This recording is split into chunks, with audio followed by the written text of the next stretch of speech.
Vamos abrir em 1 João capítulo 2, do versículo 7 ao 17.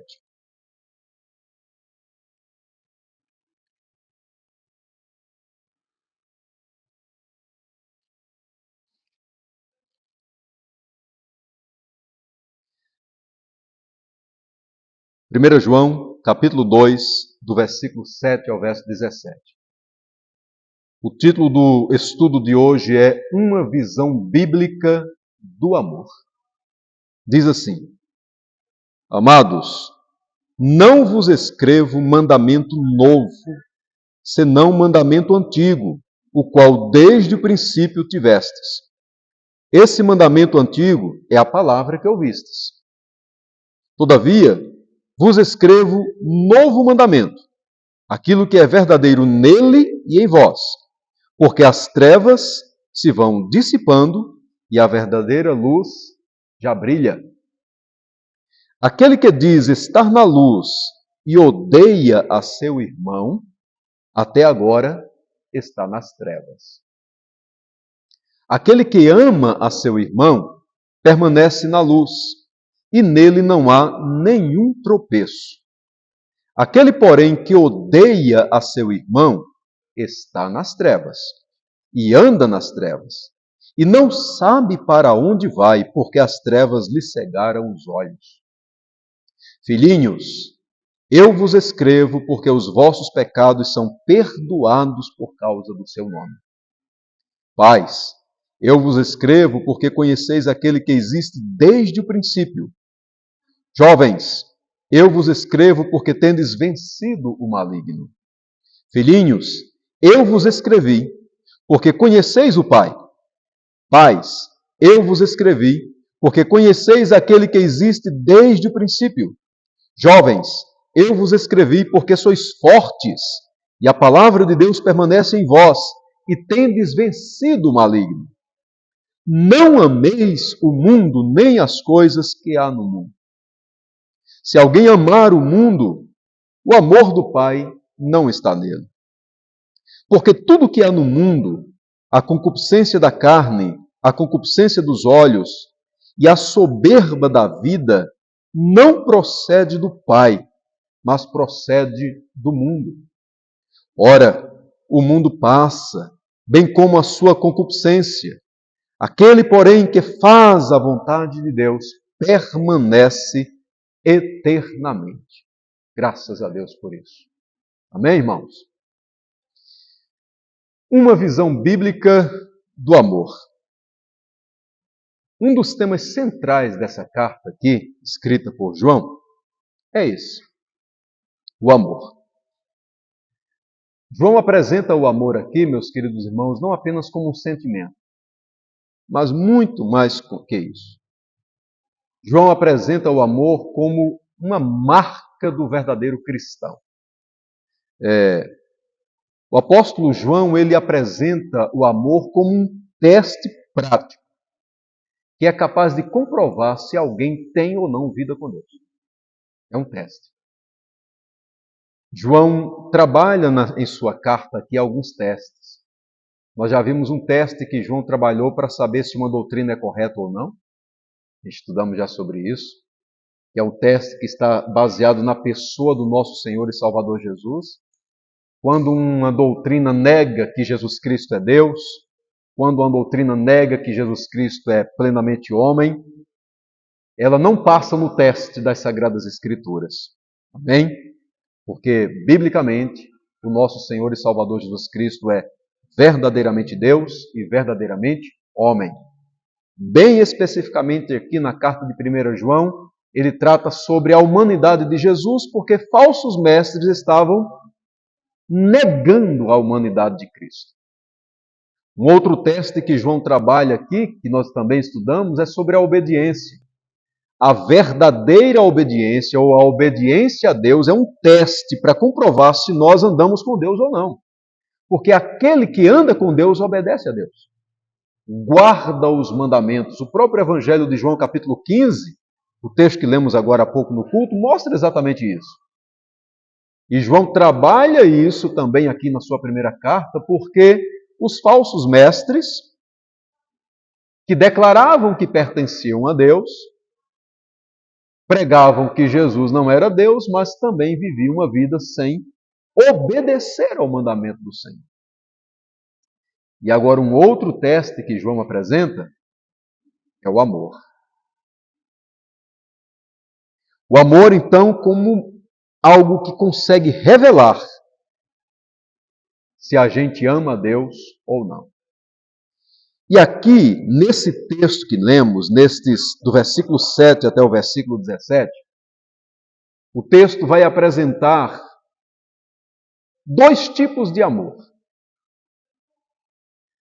O primeiro é o amor que Deus ordena na vida dos seus filhos. O amor que Deus quer que os seus filhos pratiquem. E o segundo tipo de amor é o amor que Deus aborrece, que Deus detesta.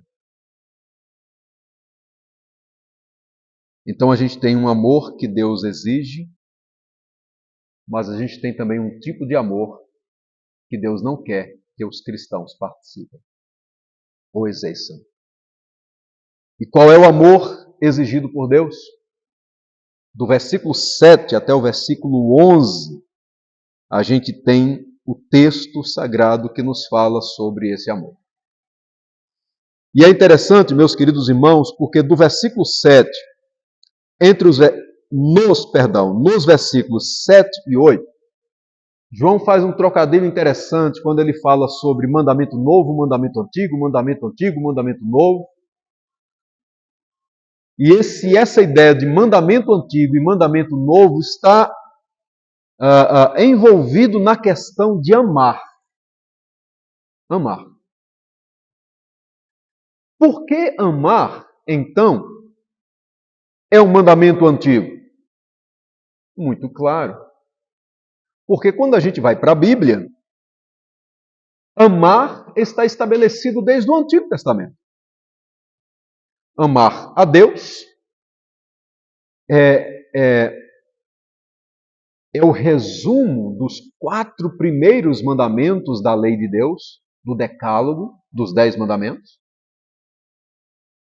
No Novo Testamento, o Senhor Jesus Cristo sintetizou os 4 primeiros mandamentos da lei de Deus em amar. Amar a Deus de todo o coração, de toda a força, de todo o entendimento, né? E coração, força, entendimento, não deve ser interpretado por nós como coisas diferentes que a gente tem, mas é o texto sagrado mostrando ênfase cada vez mais. A ideia é: ame a Deus com todo o seu ser, com todo o seu ser. Os 4 primeiros mandamentos. E os 6 últimos mandamentos da lei do Senhor falam exatamente do nosso relacionamento com o próximo. Não cobiçar as coisas do próximo, não matar, enfim, a nossa vida em relação aos nossos semelhantes. E Jesus, então, sintetiza os 6 últimos mandamentos em: amarás ao teu próximo como a ti mesmo. Então, é um mandamento antigo. Antigo no sentido de tempo que ele existe, mas não no sentido de que caducou. Não, muito pelo contrário, ele é atual. Bendito seja o nome do Senhor. Amém? Por que antigo? Antigo também aqui no texto, porque quando você pega o período em que João escreve a carta, esse mandamento do amor, ele está presente na igreja cristã desde o nascimento do Senhor e Salvador Jesus, ou seja, desde o momento em que o Senhor Jesus, começou a pregar exatamente sobre o amor. A igreja cristã está estabelecida nesse mandamento de amar a Deus e de amar também ao próximo.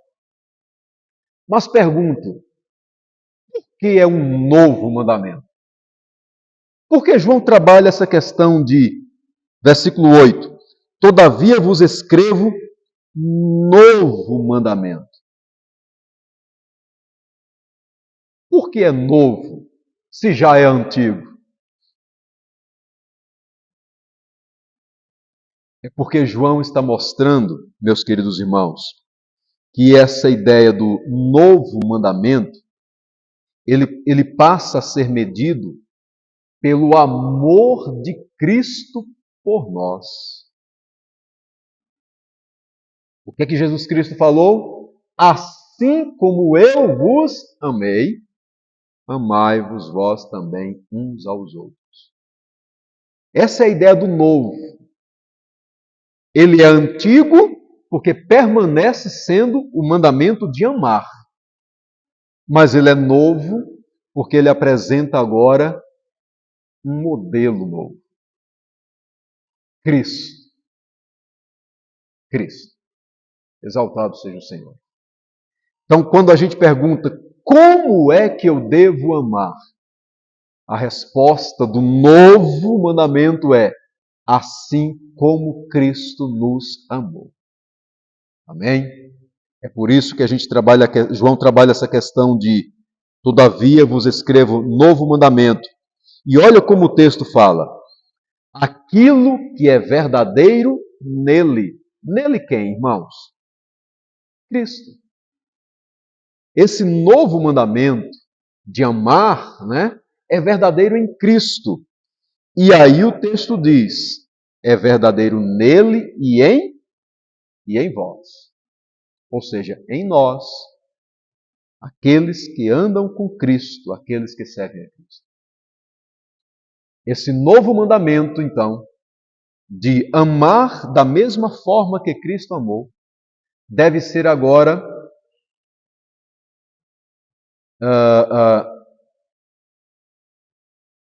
externalizado. Puxei a palavra na mente, mas essa é a ideia. Deve vir à tona, deve ser revelado, é isso que eu quero mostrar, na nossa vida, na nossa maneira de viver. O amor de Cristo agora deve ser manifestado através das nossas vidas. Essa é a ideia do novo mandamento.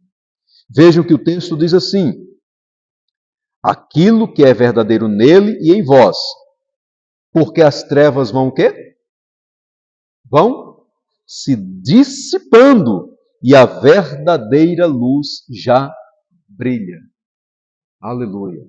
As trevas vão passando, a verdadeira luz já brilha. Ou seja, com a vinda de Cristo, com o amor de Cristo por nós, sabe, aquela velha vida, isso agora vai sendo deixado para trás e uma nova vida vai se tornando realidade em nós.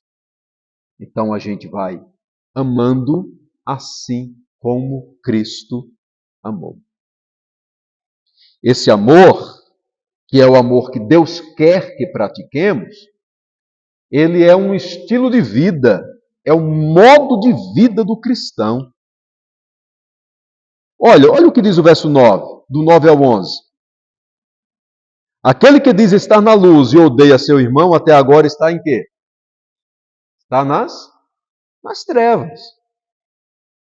Como eu disse no estudo passado, João ele não fica em cima do muro quando vai trabalhar uma questão sobre o que é certo e o que é errado, se é salvo ou se não é, se está com Deus ou se não é. Ele não trabalha essa questão de talvez, quem sabe. Ele é bem direto ao dizer assim: aquele que diz está na luz e odeia seu irmão, até agora está nas trevas. O amor, então, ele precisa ser reconhecido por nós como um modo de vida. Verso 10, aquele que ama seu irmão permanece na luz, e nele não há tropeço. Aquele, porém, que odeia seu irmão está nas trevas, e anda nas trevas, e não sabe para onde vai, porque as trevas lhe cegaram os olhos. O amor pertence ao reino da luz. O ódio pertence ao reino das trevas. aquele que alimenta o ódio, que guarda o ódio, que vive em função do ódio, não está na luz. Então, João diz: irmãos, as trevas, elas vão se dissipando, porque a verdadeira luz está brilhando cada vez mais. As trevas, elas precisam se dissipar cada vez mais das nossas vidas também, para que a vida de Cristo se manifeste cada vez mais na minha vida e na vida dos queridos irmãos. E o amor é uma demonstração muito clara de que as trevas vão se dissipando em nós. Louvado seja o nome do Senhor. Amém? Vão se dissipando. Amar. Amar como prova de que a verdadeira luz está em nós. Como prova de que a salvação nos alcançou. Engrandecido seja Deus. Os falsos mestres, então, na época de João, afirmavam conhecer a Deus, tinham a doutrina deles, afirmavam ter comunhão com Deus, mas, como eu disse, eles não obedeciam a Deus, eram arrogantes e não amavam. Não amavam. Então, o que João está mostrando aqui? Não é apenas doutrina, é modo de vida. Não é apenas dizer eu conheço a Deus. É a forma que a gente vive que revela se realmente a gente conhece a Deus. Bem, não é muito conhecimento teológico, é vida de Deus sendo revelada no cotidiano. De nada adianta alguém conhecer muito sobre Bíblia, conhecer muito sobre as doutrinas centrais da fé, da vida cristã, mas quando isso se traduz no relacionamento, numa vida com o próximo, num relacionamento entre irmãos em Cristo Jesus, por exemplo, a vida é arrogante, é prepotente, a pessoa é presunçosa, soberba, sente-se superior a todas as outras pessoas, só olha por cima porque todas as pessoas estão numa situação inferior. Isso não evidencia Deus na vida. Lembremos-nos de João capítulo 13, onde o mestre, cingido com a toalha, lava os pés dos discípulos, tira a toalha com que ele estava cingido e enxuga os pés. O maior serviu ao menor.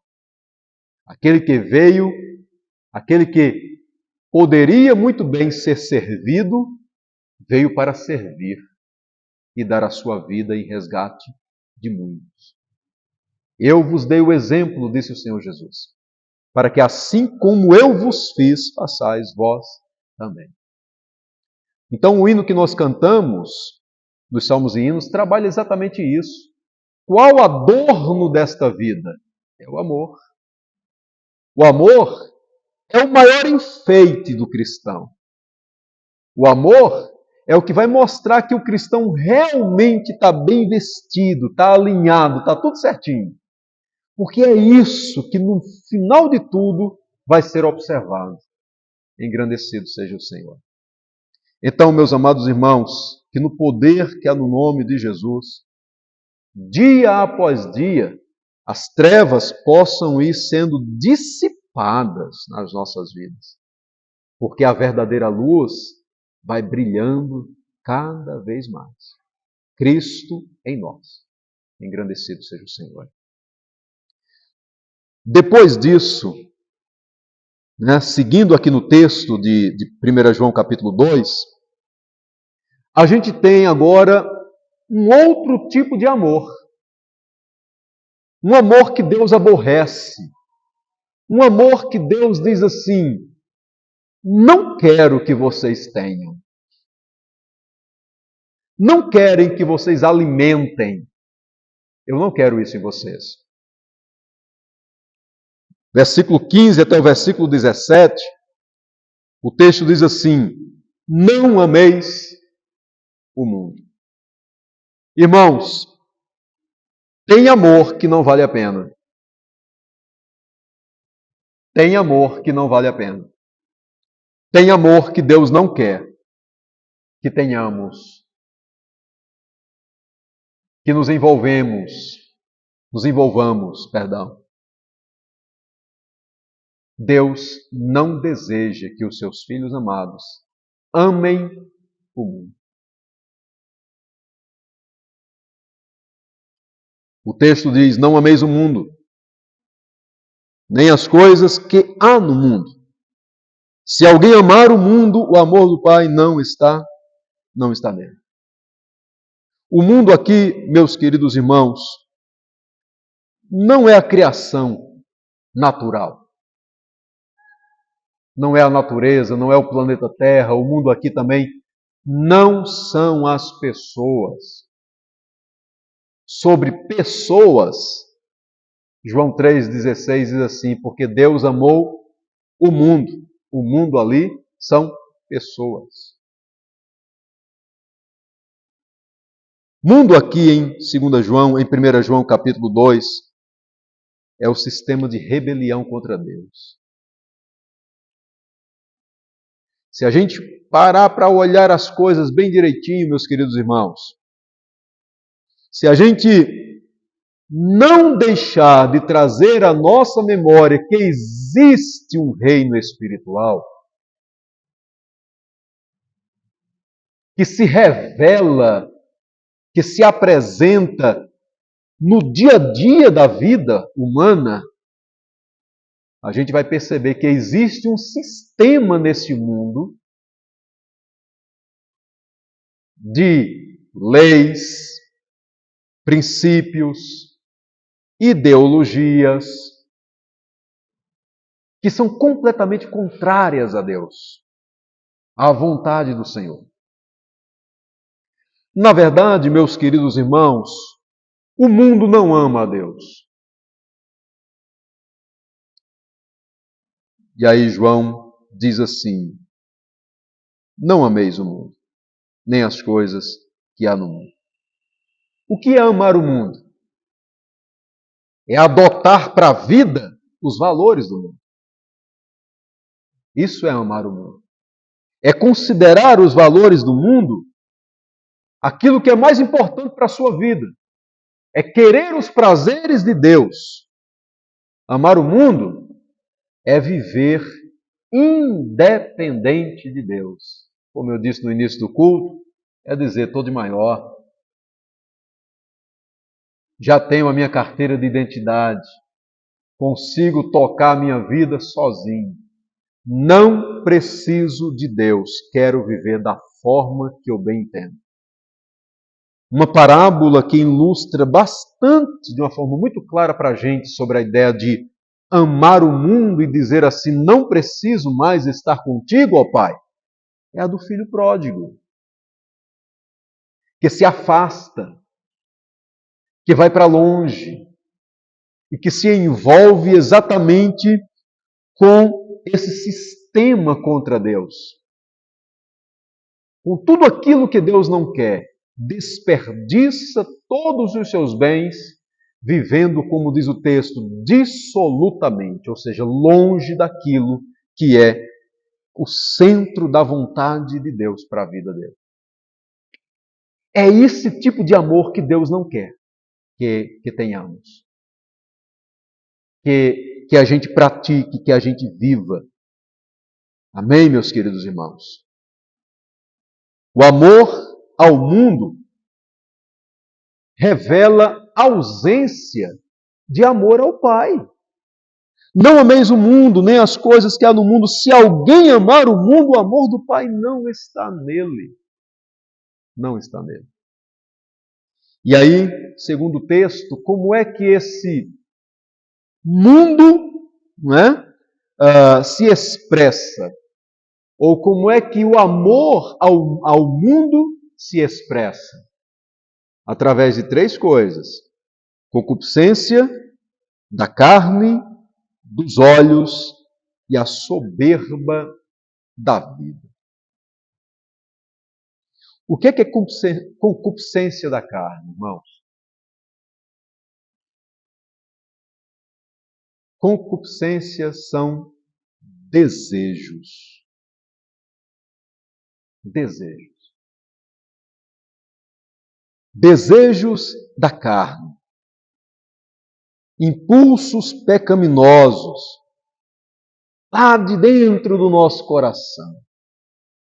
Sim, de dentro do coração, porque o Senhor Jesus Cristo falou que não é de fora, mas é de dentro que procede todo tipo de mal que contamina o homem. Concupiscência da carne. Não é apenas desejo sexual, mas é todo tipo de apetite carnal que busca satisfação longe de Deus, fora de Deus. E a concupiscência dos olhos, irmãos, o que é que significa? Desejo dos olhos.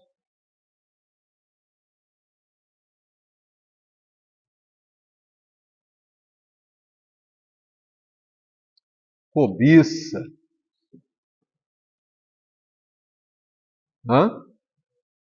A inveja.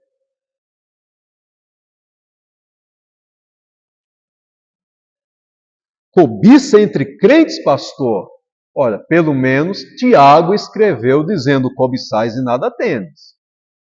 Escreveu para os crentes. Isso existe em nós, irmão. Isso existe em nós, porque nós ainda vivemos nessa natureza pecaminosa, sujeitos a cometer pecado. Eu digo ainda porque essa natureza pecaminosa tem um tempo limitado para permanecer na gente. Eu não sei dizer até que dia vai. Deus não falou isso para nenhum de nós. Mas chegará ao fim. Um dia nós estaremos completamente livres, inclusive da presença do pecado. Graças a Deus por isso. Esse dia está chegando. Esse dia está chegando. Eis que venho sem demora. Esse dia está chegando. Jesus vai voltar. Quando ele voltar, estaremos completamente livres desses desejos da carne e também desejos dos olhos. Sabe, é esse apetite que o olho humano tem, que faz com que a gente devore as coisas. A gente se alimenta do carro do outro.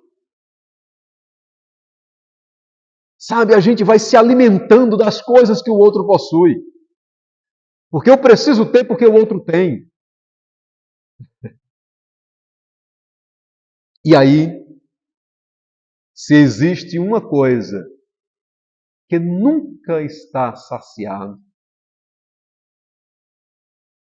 é o estômago do olho. Você não sabia, estudou anatomia, você não sabia que o olho tem estômago? Tem. Ele não fica saciado. Quanto mais a gente olha, mais o olho deseja se alimentar do que não pode. O texto sagrado então diz para a gente: não amem isso. Lembremos-nos de Davi, que foi em um momento vencido pela concupiscência dos olhos. Lembremos-nos de Acã, que também foi vencido por isso. Lembram de Acã? Que invadiu ali Jericó e viu ali alguns utensílios que era proibido que ele pegasse. alguns utensílios de ouro, uma capa babilônica. Era proibido, Deus não queria que acontecesse isso. Ele pegou, levou para casa, escondeu, enterrou debaixo da tenda. Concupiscência dos olhos. Está aqui, está livre, é um despojo de guerra, ninguém está vendo, o dono também não vai mais precisar, porque vencemos, exterminamos todos. Então, qual o problema de pegar para mim? O problema foi porque Deus disse que não queria que fosse pego.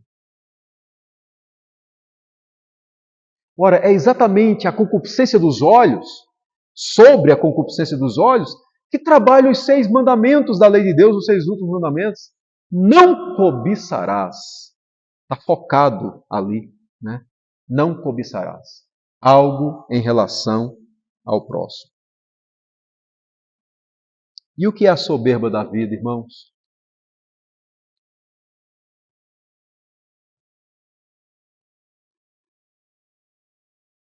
A soberba da vida é a gente trocar aquele hino. Sabe aquele hino? Que ele cresça e eu diminua?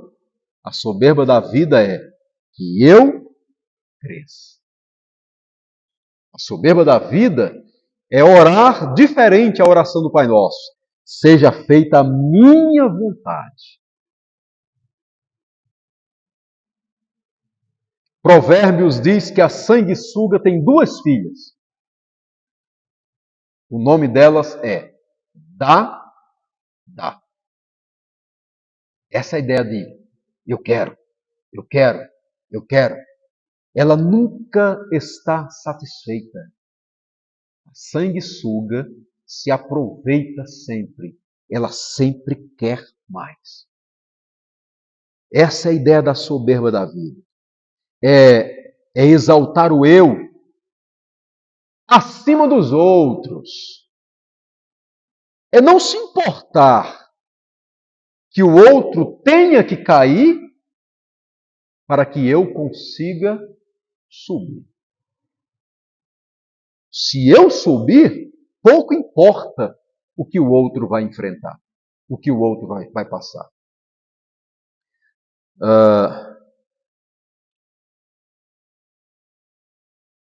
Esse é o tipo de amor que Deus não quer que a gente tenha. Porque isso revela amor ao mundo.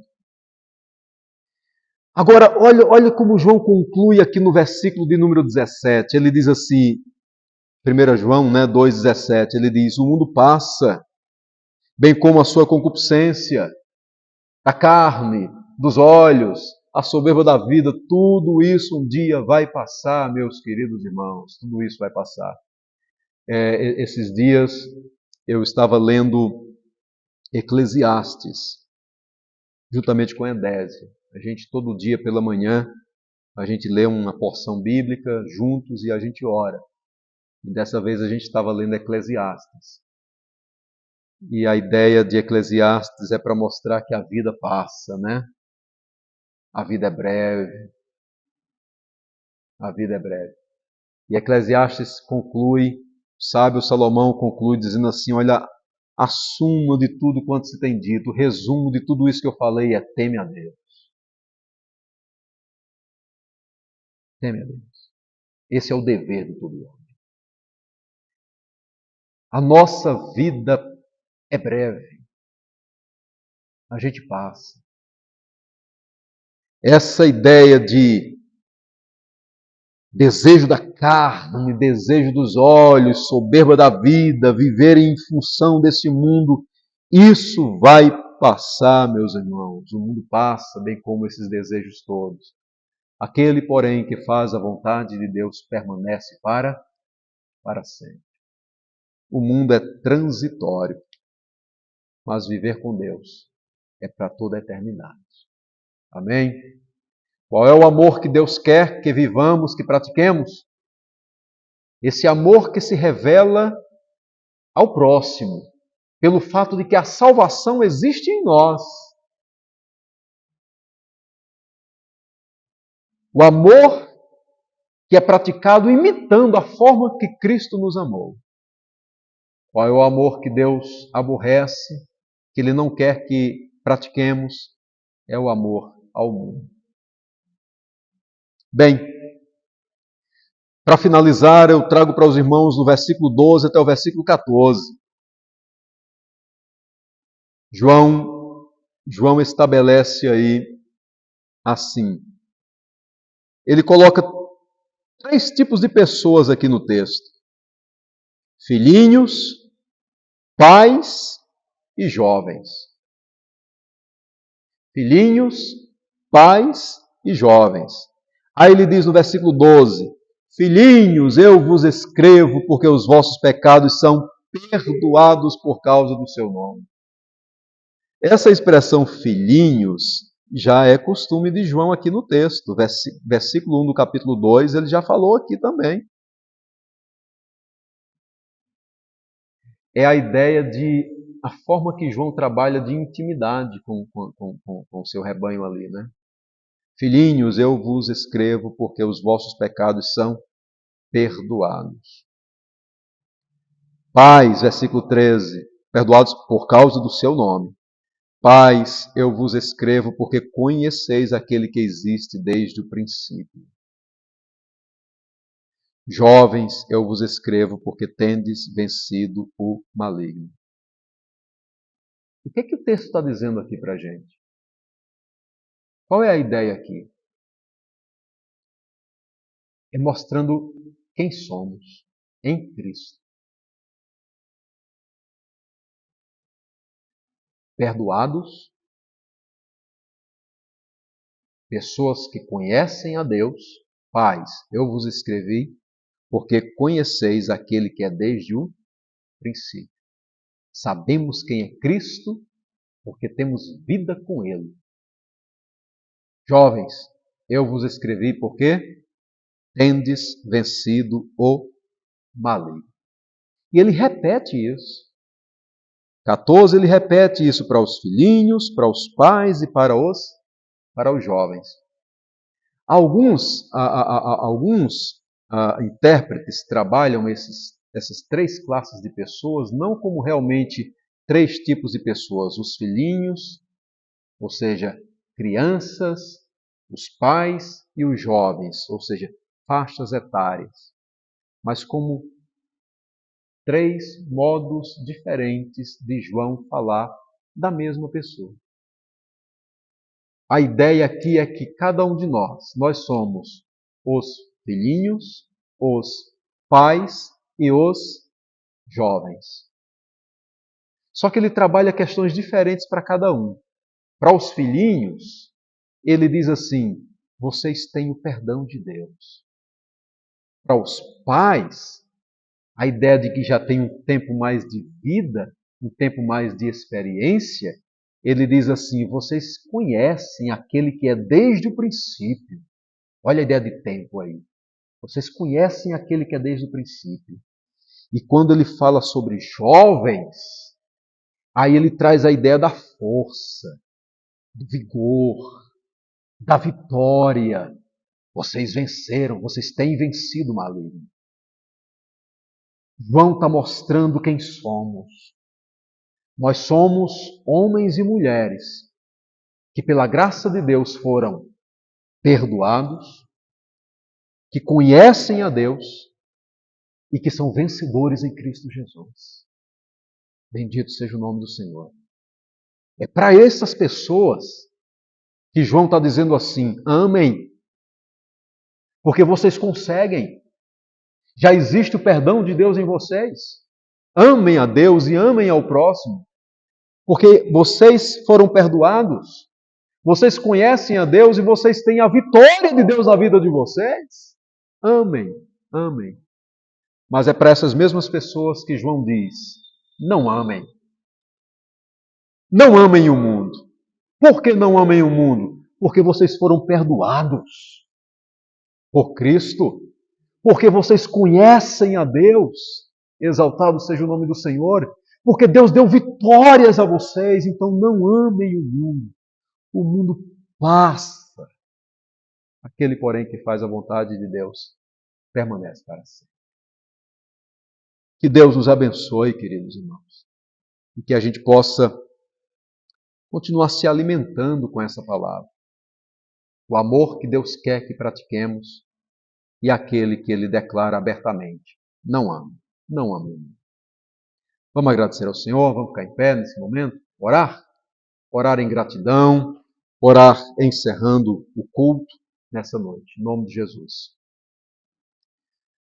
Pai querido, nós queremos te louvar, te adorar, agradecer ao Senhor, ó Deus, por tua maravilhosa graça sobre as nossas vidas, porque o Senhor nos trouxe e tivemos a oportunidade, ó Deus, de meditar na tua palavra sobre o amor do Senhor por nós, o nosso dever de amar e também de não amar. Amar ao Senhor, amar aos irmãos, amar ao próximo, mas não amar esse sistema que é contra ti. Toma as nossas vidas em tuas mãos e que possamos viver a tua vontade. Obrigado por quem somos em Cristo, homens e mulheres que foram perdoados, ó Deus querido, que vivem em vitória e que te conhecem de fato de verdade. Nós te agradecemos por esta palavra que alimentou a nossa alma nessa noite. Em nome do Senhor Jesus. Amém.